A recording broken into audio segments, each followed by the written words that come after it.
When Lori convinced Della to come with her and the girls to the cave, enough she knew what was going on. She acted surprised, by nearly went into tears when she saw her mom and her friend Nancy standing there. It had been too long, and she made a mental note that she would make sure that she saw her mom and her friend more often. But they lived in Indiana and had their own lives. At least she could keep in touch with them on the internet. It was not the same as seeing them in person, but it was better than telephone alone. The party was wonderful and Della got so many things. She got nearly everything that she had listed at the store on her want list. There were some beautifully hand-done items also. Everyone at the shower had a good time, and it did not end until well after midnight. Perry was taken again to the lodge as he had done for Mike and acted surprised.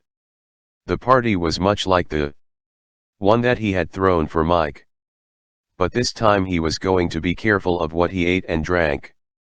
He still remembered how he had felt the day after Mike's party, and that was not going to happen again if he had any control of the situation. But the party went well and he had a good time. Most of the guys that belonged to the lodge were invited to the wedding, and he considered them all to be friends of his. The party did not end until 2 again, and this time he could drive himself home. But his friends had arranged for a limo to take them home this time, and he got back to the hotel with Dave at a little past 2 that morning. The next morning Della got up and thought to herself how this was the beginning of the last week of her life when she would be single. It was a wonderful feeling knowing that she would be with the man she loved forever in a wonderful home with many children, she hoped. As she walked down the hall she could smell breakfast cooking and saw her mother standing at the stove. Her father was seated at the table looking at the newspaper.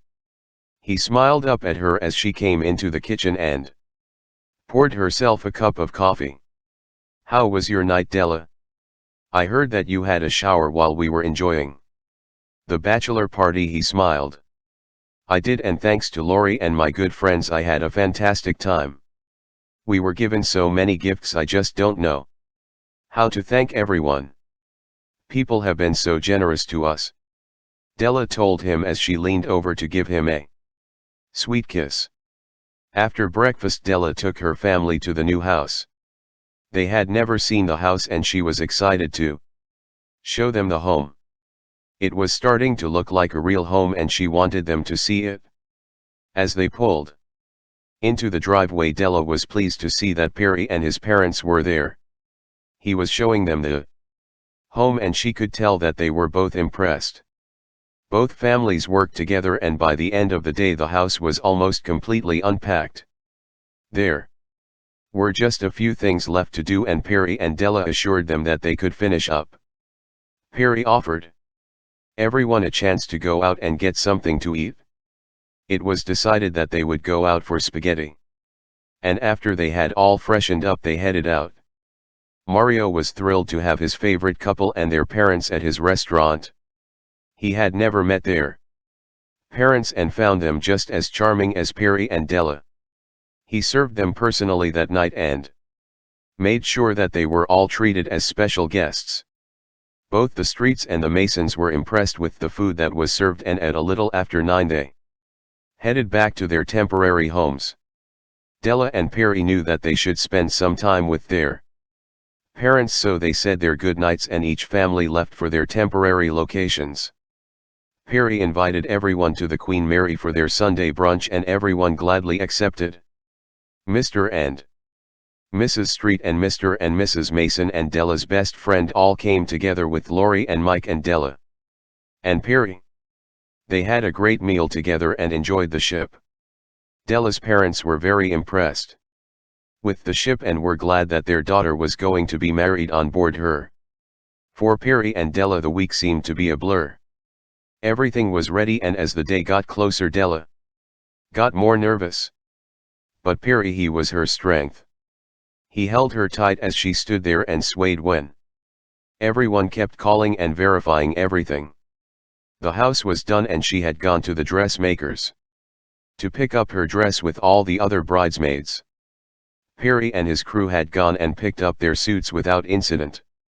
Then came Friday and it was time for the rehearsal dinner. Both Perry and Della were nervous, but the pastor had married many couples and he guided them through the rehearsal with ease. The dinner was delicious and the caterer went over everything once more with Perry and Della, and it was time for the big day. Della got up early and took a shower. The girl that usually did her hair and nails was coming over to do her makeup and things special for today. Della trusted her and was nervously waiting for the lady to come. Her mother tried to get her to eat something, but Della's stomach was in knots and she was sure that it was not a good idea for her to eat right now. The photographer and the hairdresser came at the same time and took many pictures as Della got ready for the wedding. By 10 all of the bridesmaids had arrived at the house and they were all getting ready for the wedding themselves. Della smiled as her mother came out of her room. She looked stunning with a light blue dress with a beautiful pin, and her hair was done perfectly. Her father looked great also, all dressed up in a tuxedo. The wedding was to start at 1 and it was now 11:30 and time for them to head out to the Queen Mary one more time. The limo was waiting outside and the wedding party got in ready for the wedding that everyone had waited so long for. Mike had left earlier to be with the other men and they would meet at the ship. The ride was lively, with Della being very careful not to do anything to her gown. She did not have the train attached at this time. That would be attached before she walked down the aisle. There was a lot of giggling and light chatter as they made the 30-minute ride to the ship.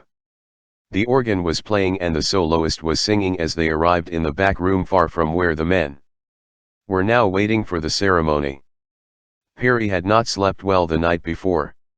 He had been worried that something would go wrong. He was afraid that he might say the wrong thing or something silly. He must have checked to make sure the rings were there a dozen times. Mike and Dave had both tried to get him to go down to the restaurant and get something to eat, but he could not. He was a nervous wreck. Perry Mason, the man that could keep his cool anywhere anytime, was nervous. Never did it cross his mind that it was a mistake marrying Della. He was just worried that everything would go off without a hitch. As Perry was getting ready, the photographer came in and took pictures of the men as they got ready for the big day. He took several pictures and then left for the main event. Paul and Mike had come into Perry's room and helped everyone get their tuxedos on right. Their ties were tied and retried more than once. But everyone looked good and Perry looked great. Perry's father came in and told him, "Just love her, Perry. Listen to what she says and honor what she thinks and you will be happy." That is what my father told me on my wedding day and I have never forgotten it. Now let's go and get you married. Perry and his father hugged for a second and the two of them walked down the hallway to the place where the wedding was to be held. He looked at the crowd and smiled. Within a few minutes he and Della would be husband and wife. Della was now at the back of the room waiting for the music. The bridesmaids and Lori and all of the flower girl and ring bearer went ahead of her and then the music started. She held on to her father's elbow tight as she walked down the aisle slowly. She could see that everyone had stood up and that everyone had their eyes on her. She looked and saw Perry standing there. She came up and her father handed her arm to Perry. It was time for the ceremony. They had chosen a small ceremony and traditional vows. When they exchanged their vows, it was all that Della could do to make sure that she said them right. She even vowed to obey Perry. When he placed the ring on her finger, her heart melted. Then the minister said, "You may kiss the bride," and Perry leaned over and gave her a gentle kiss. They were married. As they turned to walk back down the aisle, everyone was smiling, even her mother and father. They went over to their parents and spoke to them, first thanking each one of them for the ceremony and the lives that they had given them. Perry and Della hugged both of the sets of parents. Each of them smiled, and knew that their families were now one. There were the hugs and photos, and then it was time to go on the top of the ship. Everyone went upstairs, while Della and her new husband took more pictures with the party, with her parents, with his parents, and then with the wedding party. The photos took almost an hour, and when they were done they were led to the room where the reception was to be held. The weather was crystal clear and not even that hot for an August day in Long Beach. As they waited for the announcement of the newlyweds, Perry kissed Della once more. The photographer took a picture, but this time they were not embarrassed, they were married. This was the day that they had waited so long for. Then the announcement came: "We would like to introduce you to Mr. and Mrs. Perry Mason." Everyone cheered and clapped as they took their seats at the front of the room. The waiters were right there and they poured the champagne. The dinner was delicious and Perry and Della ate a good meal. They were both hungry as it was now 3 in the afternoon and neither of them had eaten that morning. Every time someone hit their glass with a spoon it was a signal that they were supposed to kiss. It was embarrassing and Perry swore that they kissed at least 10 times during their dinner. But dinner was over and it was time for their first dance. They had chosen the song by Irving Berlin, "I Will Love You Always." The band had an excellent male singer and he had been told that was going to be the song for the first dance. Della thought about the words to the song. It was such a romantic song.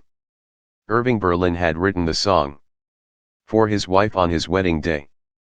The song went like this: "Everything went wrong, and the whole day long I'd feel so blue. For the longest while I'd forget to smile. Then I met you. Now that my blue days have passed, now that I've found you at last, I'll be loving you always, with a love that's true always. When the things you planned need a helping hand, I will understand always. Always. Days may not be fair always. That's when I'll be there always. Not for just an hour. Not for just a day. Not for just a year. But always. I'll be loving you, oh always. With a love that's true always. When the things you planned need a helping hand, I will understand always. Always. Days may not be fair always. That's when I'll be there always.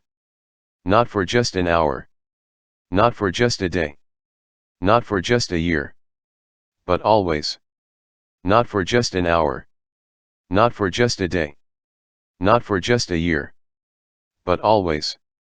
When Perry and Della had seen the room where they would hold the reception, they both thought that the song was perfect for their first dance. It was a lovely waltz and they both liked the 1930s music. They each danced to the song and many others. Perry made it a point to dance with Della's mother and his mother. Della danced with her father and Perry's father too. She danced with Dave. The wedding cake was beautiful. The chef had done a wonderful job and they cut the cake for more pictures and managed to smash the cake into each other's faces. It was a dirty tradition but it was part of the fun and Perry was a good sport about it. The cake melted in their mouths and everyone there complimented them on their choice of flavor. It was time for Della to throw the bouquet and all of the single girls got excited. She wanted to throw the bouquet to her friend Nancy, so she checked where she was standing and tried to throw it to her. But unfortunately Eva, a friend of hers, caught it first. She was very excited. It was now late and it was time for the newlyweds to go to their suite to be together for the first time. Everyone waved to them as they headed to their suite. Perry smiled at Della as she stood in the room nervously and picked up the "Do Not Disturb" sign and hung it on the door. The next morning Perry and Della got up and headed to get some breakfast. Perry told her that they were going to be leaving in the limo at 9. He still did not tell her where they were going, but she didn't care. Wherever they were going she would follow him.